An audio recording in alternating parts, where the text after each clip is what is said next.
Hello students, आज हम discuss करने वाले हैं बीएससी फर्स्ट सेमेस्टर के कुछ इंपॉर्टेंट एमसीक्यूज। फर्स्ट चैप्टर का नाम है molecular polarity and weak chemical forces. तो पहला ही क्वेश्चन है आपका, the neutral atom of all the isotopes of the same element है। जो आपके आइसोटोप्स होते हैं उनमें क्या सेम पाया जाता है? तो डिफरेंट नंबर ऑफ प्रोटॉन्स, सभी आइसोटोप में प्रोटॉन का नंबर सेम होता है। इक्वल नंबर ऑफ न्यूट्रॉन्स, ये तो बिल्कुल ही गलत है क्योंकि हर आइसोटोप में न्यूट्रॉन्स की संख्या अलग अलग पाई जाती है। सेम नंबर ऑफ इलेक्ट्रॉन्स, ये आपका एकदम सही है कि आपके आइसोटोप्स में सेम नंबर ऑफ इलेक्ट्रॉन होते हैं। और डी ऑप्शन है आपका सेम एटॉमिक नंबर। आइसोटोप जब सेम है तो उसका एटॉमिक नंबर तो सेम हो गई होगा। तो इसका जो करेक्ट आंसर है वो है आपका ऑप्शन नंबर सी। तो इसका करेक्ट आंसर कौन सा हो जाएगा? Option number C. बढ़ते हैं अपने अगले क्वेश्चन की तरफ। क्वेश्चन है, the Heisenberg principle states that.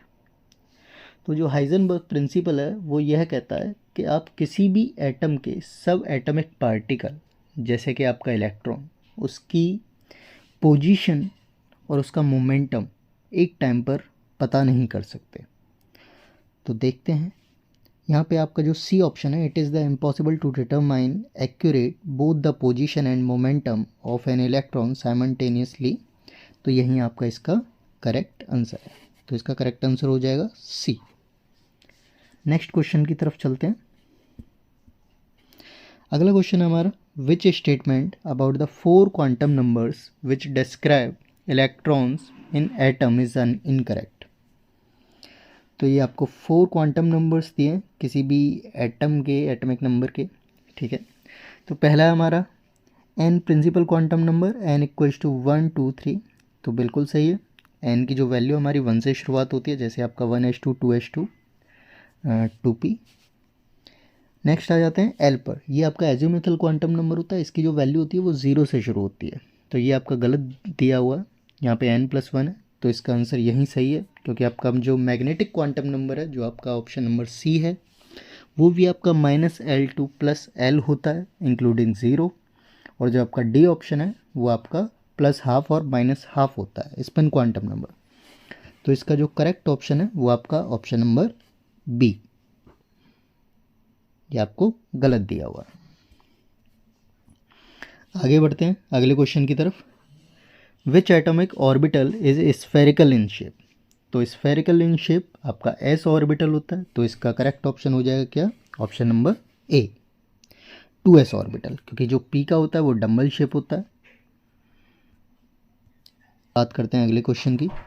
The maximum number of electrons that can be accommodated in sublevel for which L equals to 3। तो जो आपका L है, एजिमुथल क्वांटम नंबर 3, वो आपके सब ऑर्बिटल F की वैल्यू होती है। तो आपके F में जो टोटल नंबर ऑफ इलेक्ट्रॉन्स जो आ सकते हैं, F में बेसिकली जो सबशेल होते हैं वो 7 होते हैं। तो एक सबशेल में 2 इलेक्ट्रॉन होंगे, तो 7 सबशेल हैं, तो 7 में आपके नंबर ऑफ 14 इलेक्ट्रॉन्स आ सकते हैं। तो इसमें जो मैक्सिमम नंबर है उसका जो करेक्ट ऑप्शन हो जाएगा आपका 14 है इलेक्ट्रॉन, जो कि आपका ऑप्शन नंबर डी है। नेक्स्ट क्वेश्चन की तरफ चलते हैं। विच of the following electronic configuration is correct for Cu। Copper के लिए, कॉपर का जो एटॉमिक नंबर होता है वो 29 होता है, और जो इलेक्ट्रॉनिक कॉन्फ़िगरेशन होती है वो आपकी होती है 4s1 3d10। 4s1 3d10। तो इसका जो करेक्ट ऑप्शन है वो आपका पहला ही है जो आपका गिवन है, ए। तो इसका करेक्ट ऑप्शन हो जाएगा ए। नेक्स्ट क्वेश्चन की तरफ चलते हैं।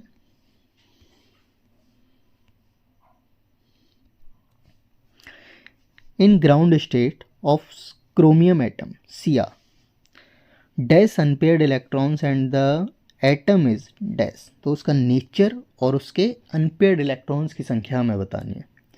क्रोमियम जो है उसका एटॉमिक नंबर 24 होता है। क्रोमियम का एटॉमिक नंबर 24 होता है, और इसकी इलेक्ट्रॉनिक कॉन्फ़िगरेशन जो होती है वो आपकी 4s1 3d5 होती है। 4s1 3d5। तो एक तो आपका अनपेयर्ड इलेक्ट्रॉन s ऑर्बिटल में हो गया, और 5 आपके अनपेयर्ड इलेक्ट्रॉन ऑर्बिटल d में हो गए। तो total number of unpaired electron 6 हो गए। और अनपेयर्ड इलेक्ट्रॉन्स जब भी पाए जाते हैं तो उसका जो नेचर होता है, बिहेवियर होता है, वो कैसा होता है, पैरामैग्नेटिक। तो इसका करेक्ट ऑप्शन हो जाएगा option number A, 6 unpaired electrons और नेचर पैरामैग्नेटिक। नेक्स्ट चलते हैं अगले क्वेश्चन की ओर। Which one of the following sets of quantum numbers could be those of the distinguishing last electron of chromium. तो क्रोमियम का लास्ट इलेक्ट्रॉन, अभी अभी आपने देखा जो इलेक्ट्रॉनिक कॉन्फ़िगरेशन थी क्रोमियम एटम की, एटॉमिक नंबर 24, 4s1 3d10। तो लास्ट जो इसका ऑर्बिटल है वो 4s1 है, s ऑर्बिटल में एक इलेक्ट्रॉन है।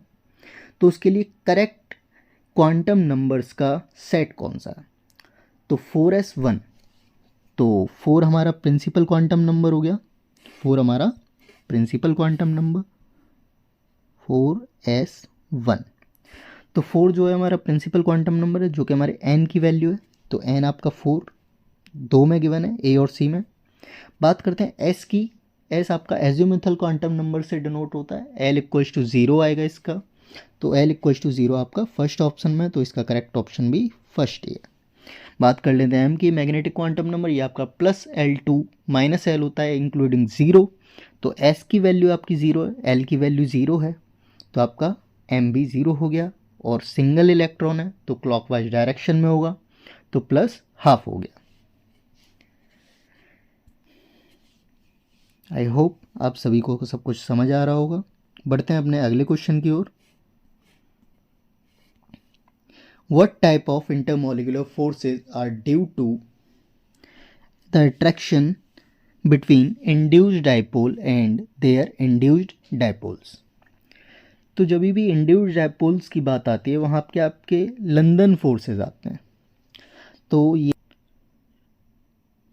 यही आपका करेक्ट ऑप्शन है, जो आपका ऑप्शन नंबर बी है, London dispersion forces.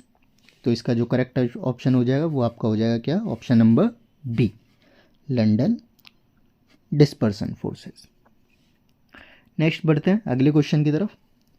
What type of inter particle forces hold liquid nitrogen together. तो जो आपका N2 है, बेसिकली दोनों ही इक्वली इलेक्ट्रोनेगेटिव हैं।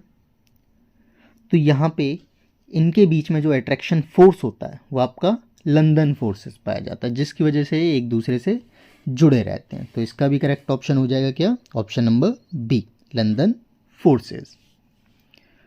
बढ़ते हैं अगले क्वेश्चन की ओर। Which response includes only those compounds that can exhibit hydrogen bonding. ऐसे कौन से कंपाउंड्स हैं जिनके बीच हाइड्रोजन बॉन्डिंग है, जो आपको गिव। तो आपका जो HF है और CH3NH2 है, इन दोनों के ही अंदर आपकी हाइड्रोजन बॉन्डिंग पाई जाएगी। तो इसका जो करेक्ट ऑप्शन है वो आपका ऑप्शन नंबर डी हो जाएगा।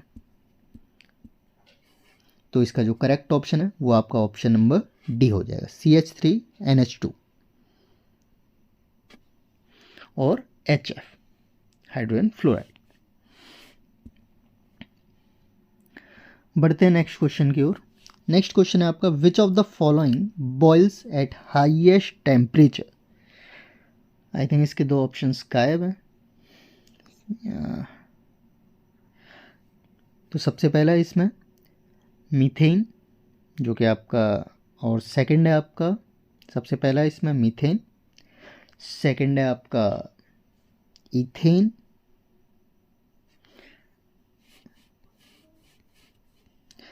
और सी ऑप्शन है आपका प्रोपेन, और डी ऑप्शन है आपका ब्यूटेन। तो जैसे जैसे अल्केन्स में कार्बन का नंबर बढ़ता जाता है तो उसका बॉइलिंग पॉइंट भी बढ़ता जाता है। तो इसमें सबसे ज़्यादा जो बॉइलिंग पॉइंट होगा वो किसका होगा, ब्यूटेन का होगा। तो C4H10 is the right answer.